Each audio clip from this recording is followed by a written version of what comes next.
like maybe wrestlers or boxers, or probably who would I'm looking for the likely term to relate them with. You see someone that doesn't have any chance of winning. He tells you he has 100% chance of winning. There was even political parties that are not even known. Their presidential candidates, they don't even know them. They tell you they will win election. You see, this APC government keep coming with funny statistics. And they are saying that Tinubu is going to win Saudi. Where did they get the data from? Was there any survey? None of this survey. So, but I understand this Southern coalition, they need to eat. Do you understand? That's another thing. They need to eat, so they have to make it look as if they are formidable, they are strong. But look, let me tell you, go to the street and ask an ordinary Nigerian how he's feeling about Tinubu's administration. If the person can be fair to you, he will tell you he's not enjoying it. That is the reality. And let me even tell you, even among those that have the means, even among Nigerians that have the means, dependent number has doubled. Our country is built in dependency level. So initially, when you only have one person depending on you, now it's like 5. You understand what I'm saying? So even the people that you think they have money, they are not also finding it easy. It's not easy to also run business now as it is. So virtually everybody is feeling it, except those that are sycophants. You know, sycophancy is one of the things that is killing us in Nigeria. They call it suffering and smiling. You are suffering and you are smiling. You pretend everything is okay. But I am telling you with honesty, if we can go with Nigerians' popular view, this guy may not come back. But I am not the one campaigning against him. I'm just saying the obvious. But no, looking at the fact that most of the governors are with him. Let's look at it critically and categorically. We have most of the governors in his camp. Yeah. And you know, according to his calculation now, you know, before now there was this kind of debate, or maybe a kind of trying to see who will align with him. Will Shettima go away or will stay? And finally, they look at the calculator, because they actually punch it and say, okay, no, Shettima should stay. Now, with the governors in place for I think almost all the states in Nigeria now, then Shettima now coming in again. I know very well, you agree with me that the Muslim ticket has actually not, it has not even yielded any fruit towards profiting Muslims. You know, the chances of him coming in, it's something that other parties should not joke with. Because these people that are in position will not want anything to trigger or maybe shift the state of what they're holding. Most of the governors are anchoring to him. Most of the governors are looking up to his policies. And just don't forget, recently he approved projects across the state, road constructions, railways, and a lot of development that will be coming. I don't know when they will start and I don't know where they will finish.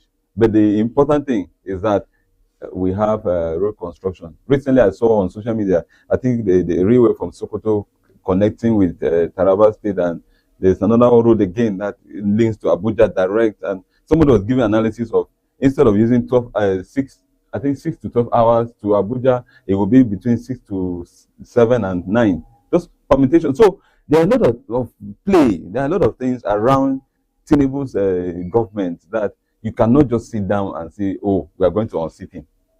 It's not that easy. For me, I am not saying Tinubu's removal is a cakewalk. That is not what I'm saying. And let me also tell you, Nigerians of good conscience have already known that promising you railway does not translate to making it happen.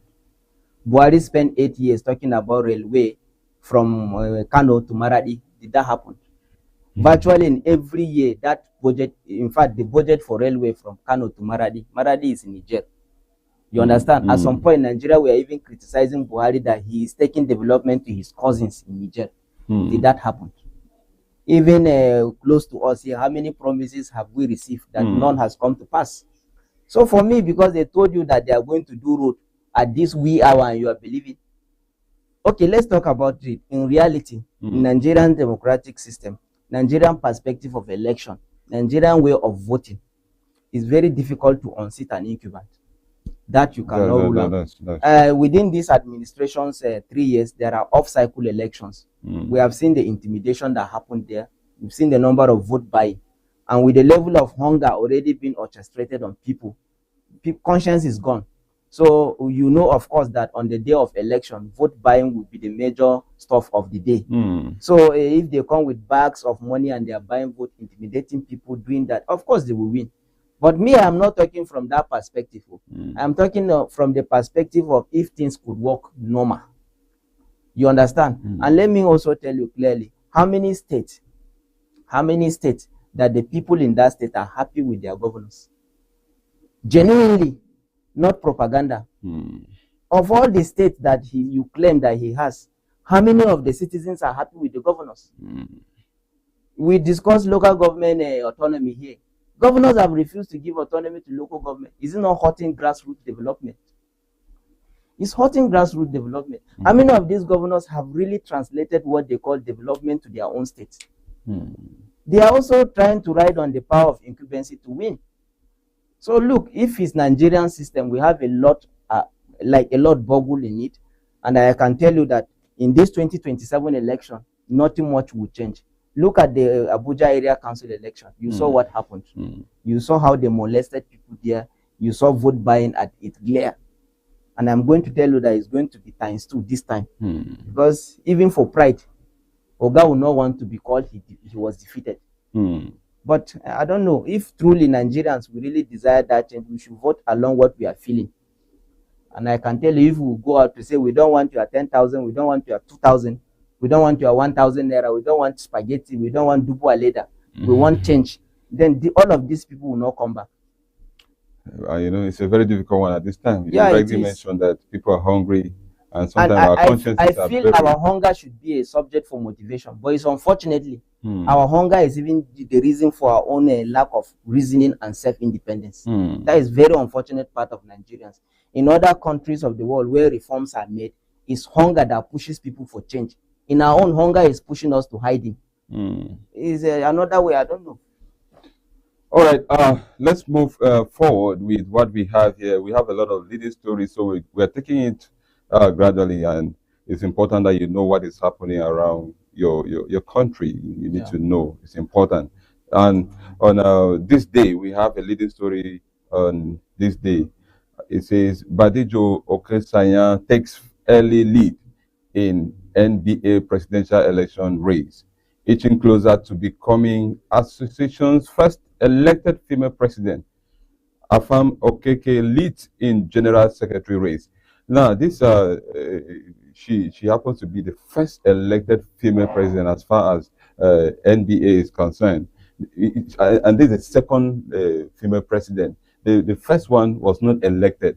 There was actually a president, and it happened that the president was not around, so automatically, according to the laws guiding the constitution guiding them, she was brought into role. So she is the first elected president of NBA as far as the bar is concerned. So let's congratulate her, and I wish her well, because this is actually a very difficult task. I know leading men sometimes, and that profession too. Yeah. So, Mr. Thomas, your words on this? Yeah, I like seeing women coming in the forefront, taking key positions like this.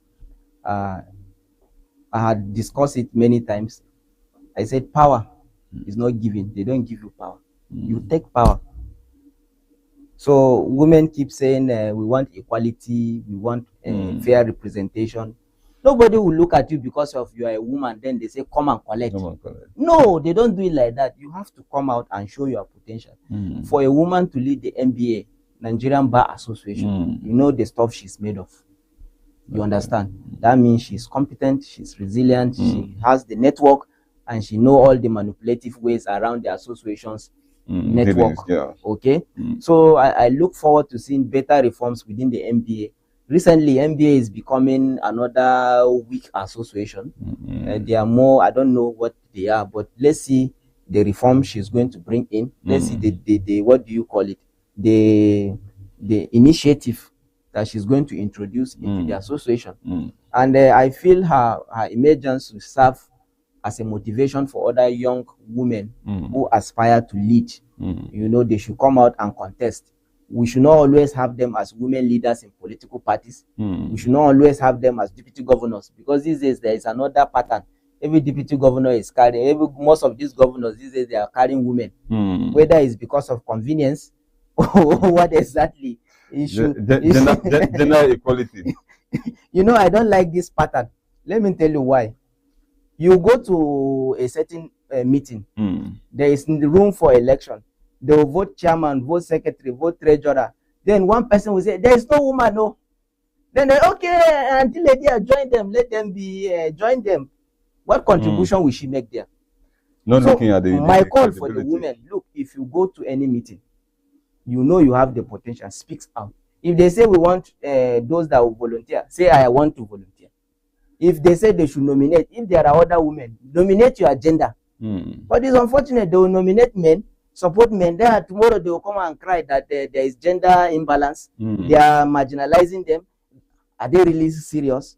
Women that are serious, look at our dear Ngozi Okonjo-Iweala. Look at what she's doing at the international community. Look at our Nigerian Aisha at the UN.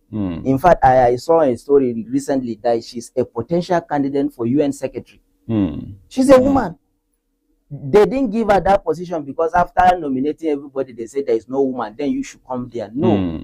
All I'm saying is that in critical times like this, if you have the potential, being a woman or man, please come out. The same thing applies to us young men.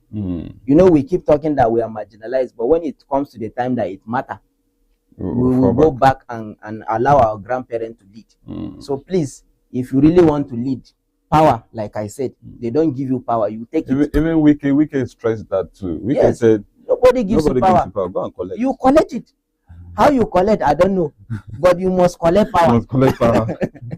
And just to add to what he said, you know, the other day we had a great moment with one of the top leading barristers as far as the local government is concerned. He made it clear that a lot of challenges are coming to that institution, a lot of weaknesses, and this is a particular institution that has a lot to contribute as far as people are concerned. The peaceful nature of people, the justice part of it, and if they are not founded well, if they are not solid in their dealings, in their deliberations, in their decisions, definitely will affect people. I know with her presence there, I just pray that it will actually gain the right direction that it's supposed to be, because if it doesn't do that, then we are heading nowhere again, because at the moment we're having a lot of challenges. You know, the other day we even spoke about division at the court, division where lawyers are taking side, not even considering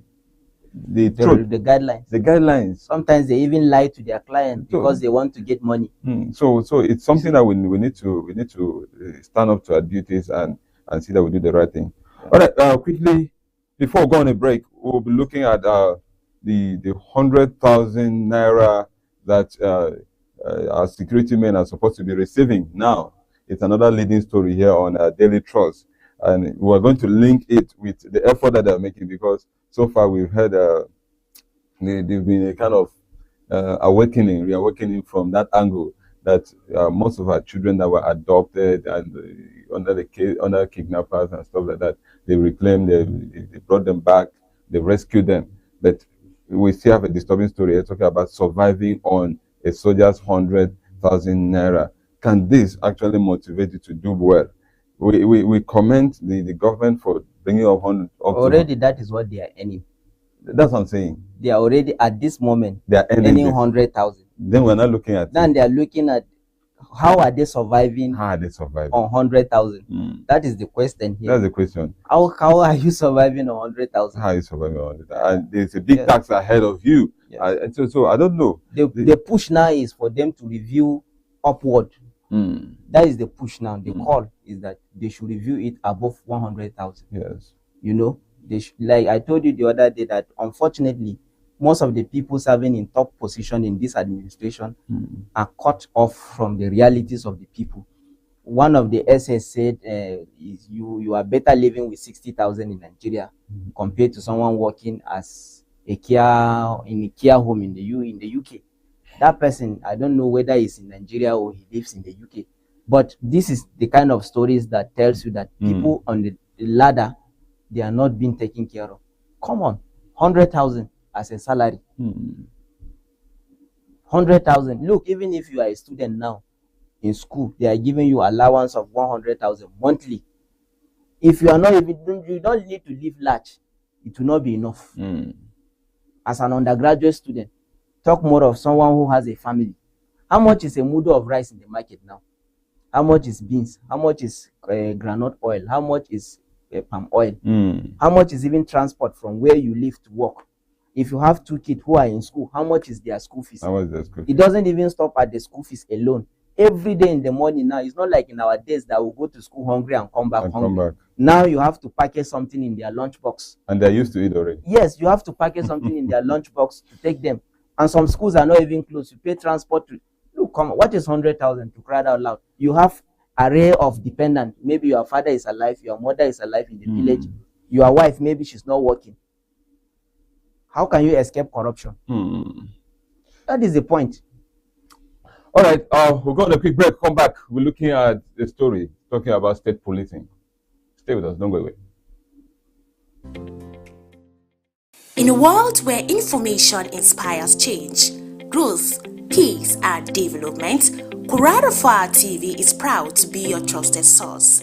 Our goal is simple: to promote development through the power of information. We are live 24/7, bringing you the latest news from within and beyond our state. From newspaper reviews and expert analysis to entertainment updates, talk shows, and uplifting religious programs, there is always something for everyone.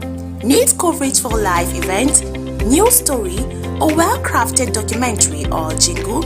We've got you covered with top-notch service every time. Stay connected with us on YouTube, Facebook, TikTok, and X, or visit our website at www.kwararafatv.tv. You can also find us on your free-to-air decoder or tune in on frequency of 12589. This is Kwararafa TV, amplifying voices and driving progress. In a world where information inspires change, growth. Good news, Tarabans and Nigerians. 2610 Multilinks Concept Limited is here where quality, reliability, and value matter most. Multilink Concept Limited is your trusted partner for motorcycles, genuine spare parts, agricultural equipment, office equipment, and genuine engine oils. Whether you are a rider, farmer, entrepreneur, government agency, or corporate organization, we have the right products to keep you moving and growing. At 2610 Multilinks Concept Limited, we offer durable motorcycles including Kumata motorcycles, genuine spare parts, high quality engine oils, dependable agricultural equipment, and modern office equipment, all at competitive prices, backed by excellent customer service. We offer loan services mostly for civil servants. Visit our Jalingo office at number 51 Amaruwa Way, opposite Sterling Bank, PSA, or before the pedestal bridge along Ukari, Yola Road, ATC Jalingo, or our Abuja office at number 5 Angle 90 Road, Phase 1, Gwagwalada, FCT. For inquiries and orders, call 08-111-06-1254, 0803-617-1476, or 0803-761-8411. 2610 Multilinks Concept Limited. Quality products, trusted service, lasting value.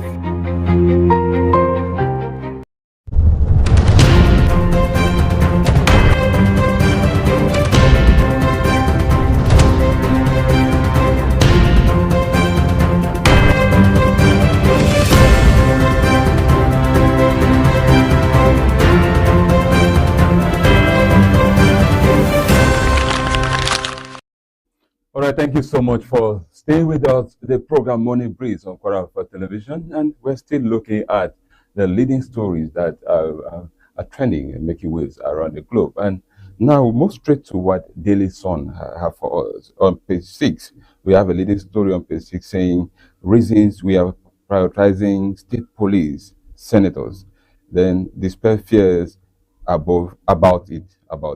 So this one is coming in, after a lot of deliberations, a lot of arrangement, a lot of decisions, and all that. Senators are saying, okay, let's look at the main reason why state police is coming.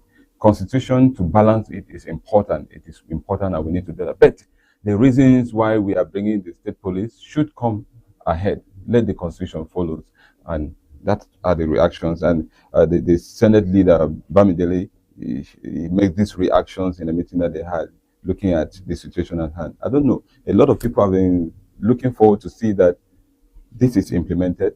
Since it's a good one, let the governors have their way in maybe coordinating from the state, not always looking at the federal government. So your words on this, Mr. Thomas? Yes, there is no way this state police will not pass, since the president had already make it a priority.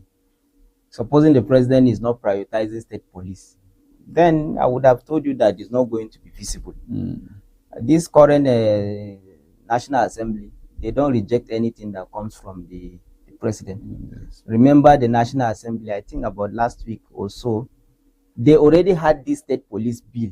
Under the care. But when the president brought his own, they decided to drop their own, and they picked the president's own. What does that tell you? Why not review your own and review the president's own and harmonize it and see the best way to go? Why completely dropping your own? That is my concern now about this state police of the thing. I am hoping, because we have already discussed quite a lot about the state policing, advantages, disadvantages. So the Senate is only saying that there are other priorities before them, but they feel that they should prioritize state police first above other constitutional amendments. Remember, there is still issue about electoral law.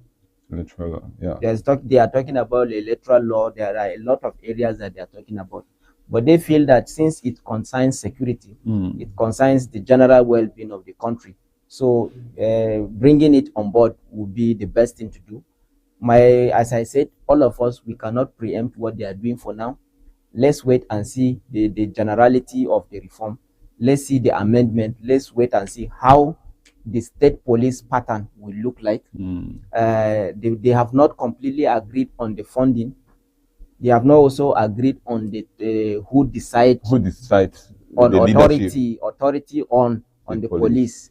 They are still discussing on whether it should be maybe 50-50 or 70-50, like that. So but the state governors are still insisting that they want total control, but they don't want to fund it. They want the federal government to fund, But I have heard decent voices talking about if you are having security vote monthly and you prioritize state police, why can't you pay from your pocket? If you don't pay for something, you don't value that. Okay, but if you pay for something, you value it. So they are saying pay for security and know what it is. That way you could hold them accountable. You could direct and redirect.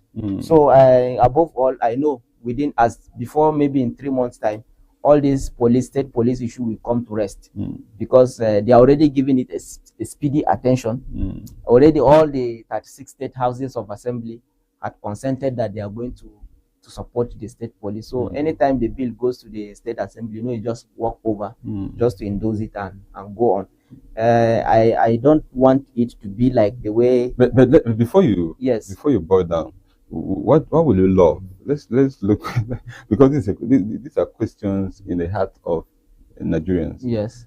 Will you love state?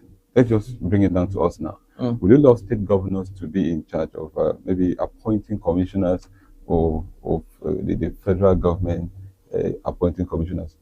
According to just looking at the story, what would be your concern on the that? name says state police.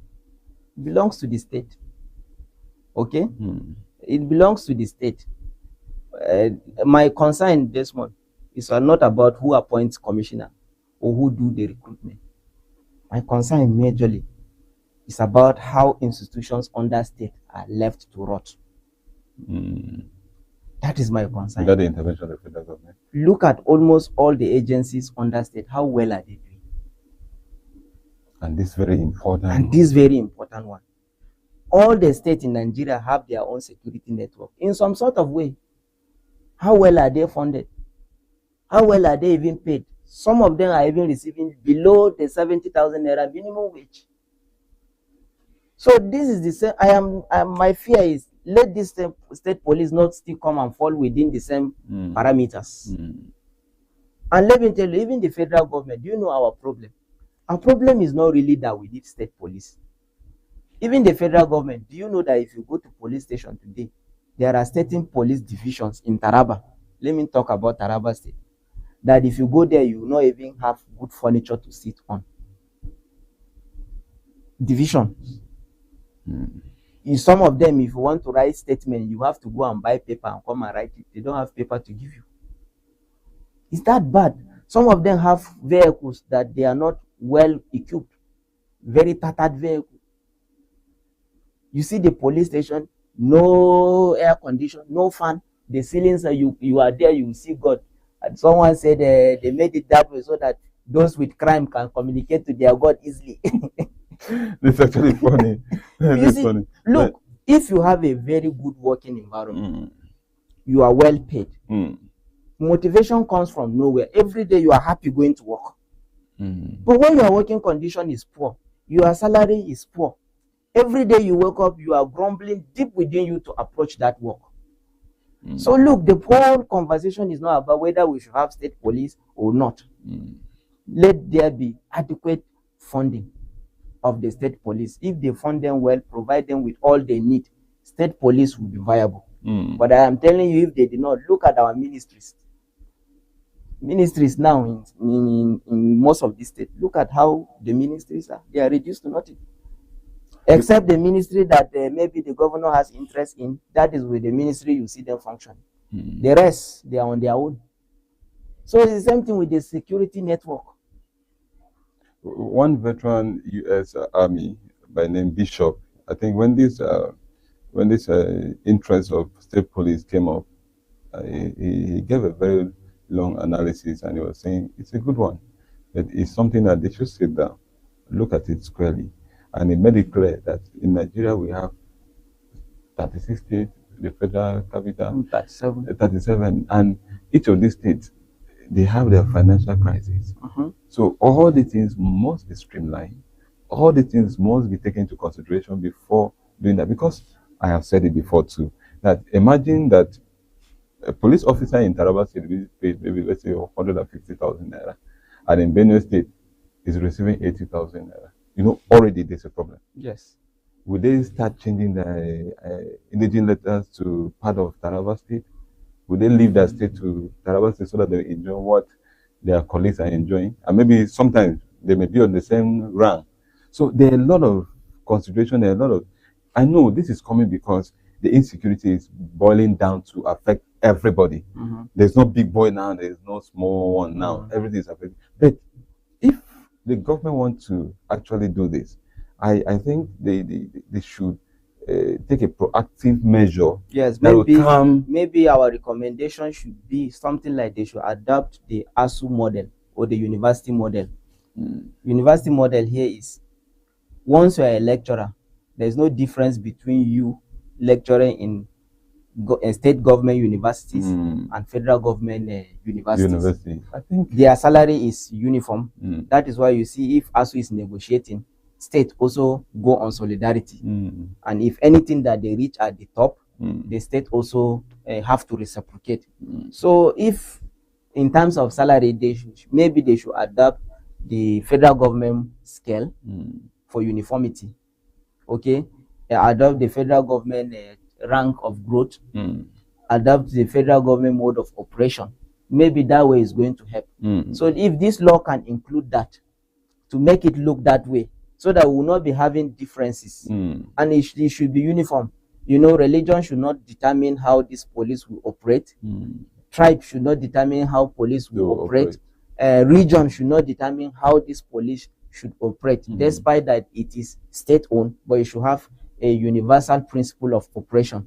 That way, I think we may have some level of balance. You know, like the university, I'm saying we have the same curriculum. What is if you learn mass comm in Taraba State University, is the same curriculum as someone who learned the same thing at the Federal University Abuja or somewhere. You understand? So it's the same thing with they should adopt that model at the police level.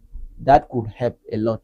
And I don't know, like I keep saying, let's not preempt all their plans. Plans. Let's wait and see what they come up with. But my fear, my greatest fear, as I keep saying, is that the way they are funding state-owned agencies, if they would do the same thing to the state police, all these celebrations will die down. Because look, at the end of the day, the state police may not even have enough weapons to fight these terrorists we are confronting. But it's good you say we should not preempt. So let's allow them to do. But whatever thing that is there, they should do it right.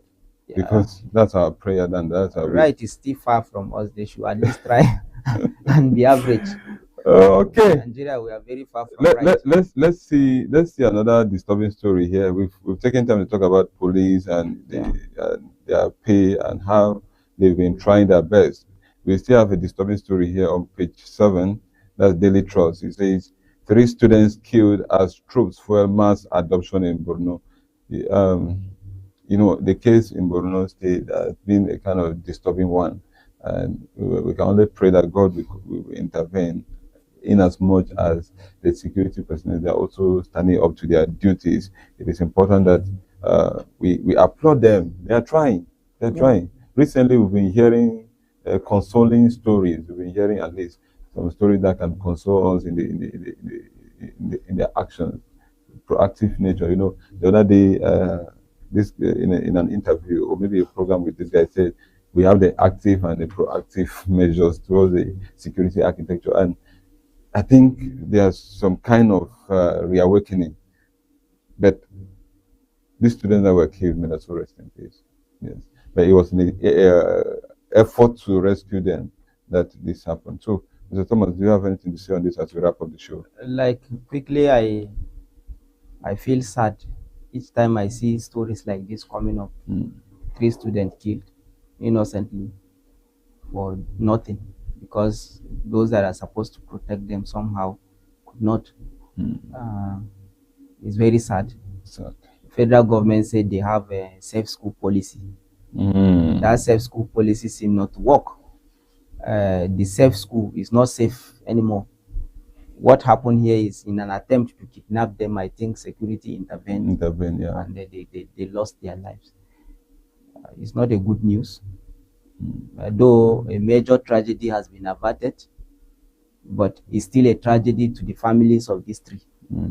You understand? For these people, there is no security in the country, no matter how long English you speak.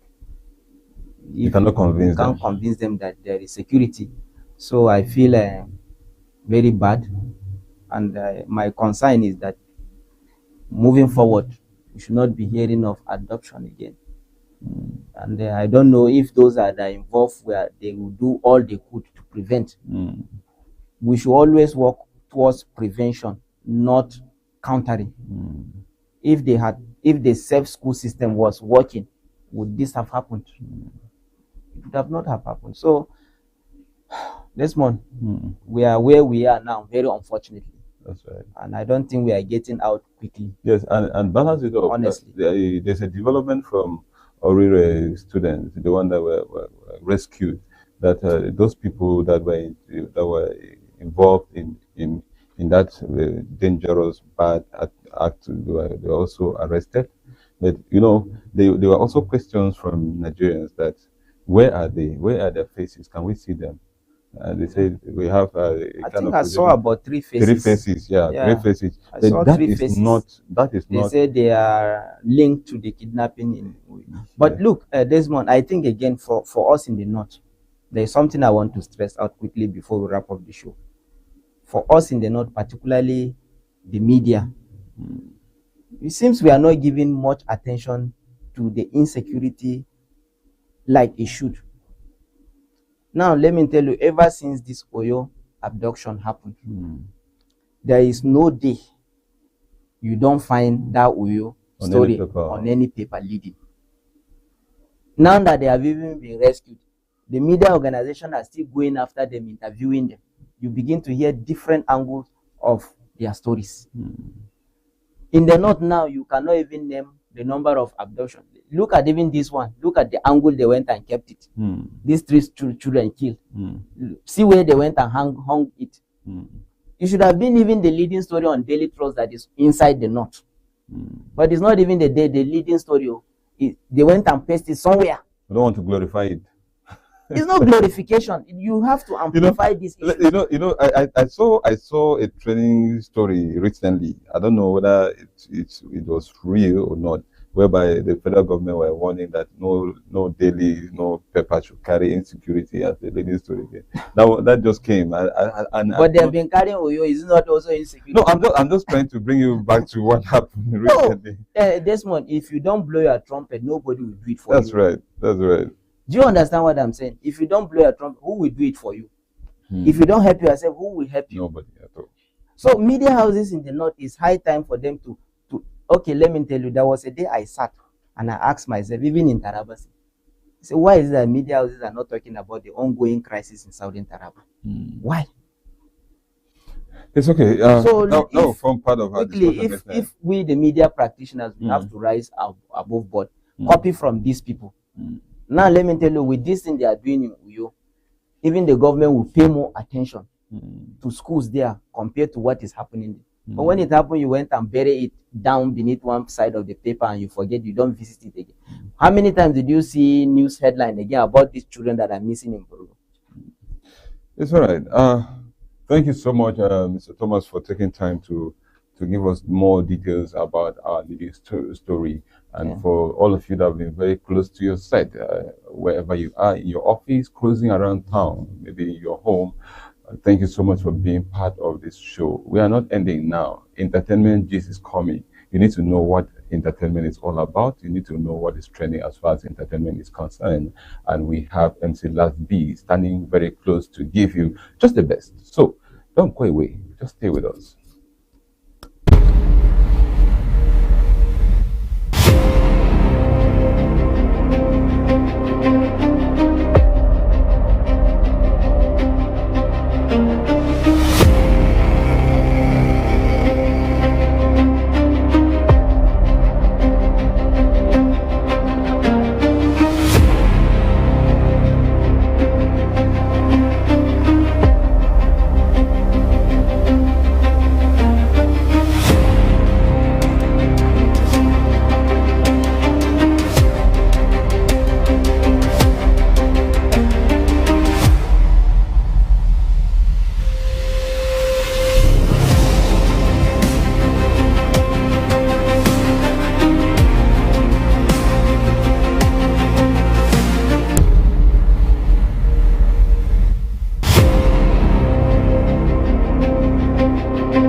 Good morning and welcome to the entertainment segment of the show. I am MC Lasby and I bring to you trending stories from celebrity moments and update from world of entertainment.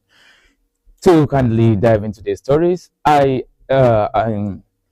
anticipation builds for new Big Brother Naija season 11, former stars are already sharing advice with the next generation.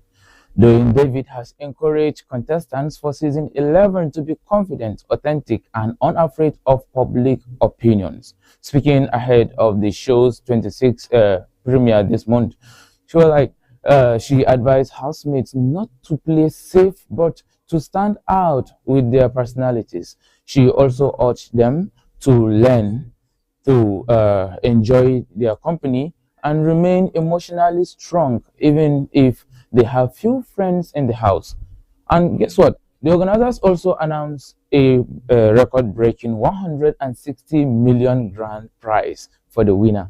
And even myself, like, I would like to join, because this prize is very, very captivating. Like, you joining the Big Brother Nigeria this year, 2026, like, if you win, you are going home with 160 million. And by that, you can start up a very good life with that huge amount in Nigeria. And guess what? The reason why I think they made it to be 160 million is that they have their main headline sponsor this year with this bed power. And you know what bed power can do. And she also said, don't be boring, don't be a piece of furniture, don't be scared of people judging you. Success in Big Brother Nigeria house comes from confidence, authenticity, and the courage to stand out. And one thing is certain: being yourself and believing in your individuality can open doors to greater opportunities. From reality TV to relationship drama, another social media controversy has sparked widespread reactions. TikTok influencer Tumise has opened up and also responded to allegations made by his ex-girlfriend Ivana, sharing his version of events surrounding their breakup.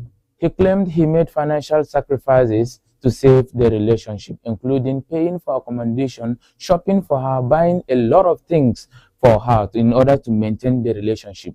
But at the end of the day, she ended up breaking up with him. And she also opened up at her own side by saying that she cheated only once, but he's still blaming her, despite passing through a series of verbal abuse, physical abuse. He said, we treat infection, infection no gree go.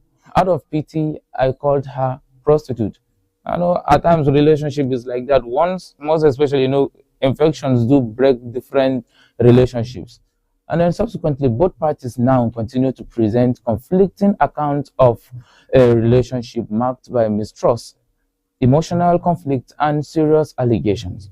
And certainly, healthy relationships require honest respect and peaceful communication, whereas personal disputes should be handled responsibly, especially on public platforms.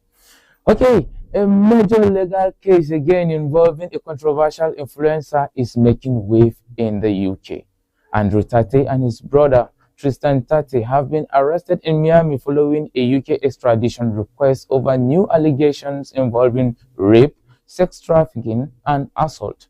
UK prosecutors said Andrew faces additional rape and trafficking related charges, while his brother Tristan also faces rape and trafficking offenses. Now together, the two brothers now face 59 criminal charges linked to alleged offense between 2010 and 2011. Both men have denied all allegations as extradition proceedings begin. Certainly, these charging decisions bring total number of alleged victims in this case to 7. Authorities are pursuing further legal action against Tate and the brothers. Also, extradition proceedings move forward, while the allegations remain to be tested in court. Everyone is entitled to due process, and serious criminal allegations should be resolved through the justice system. And now, bringing you back home to Nigeria again, another former Big Brother Nigeria star is reflecting on the personal cost of fame. Mercy Ike, that she said that Big Brother Nigeria brought her fame and financial success, but she regrets participating because it has made financial strength to be somehow in her life. Like, finding a life partner becomes more difficult to her. And she also revealed that she has financially supported former partners and believes her celebrity status have complicated her search for marriage, despite enjoying the opportunities the show created for her. She said, I regret going to Big Brother Nigeria, even though I love the benefit that comes from it. But however, fame can create opportunities, but may also present unexpected challenges in one's personal life. And success and popularity do not automatically guarantee happiness or lasting relationship. So now, ending on a joyful note, one celebrity is showing generous support for a fellow content creator. And guess who he is?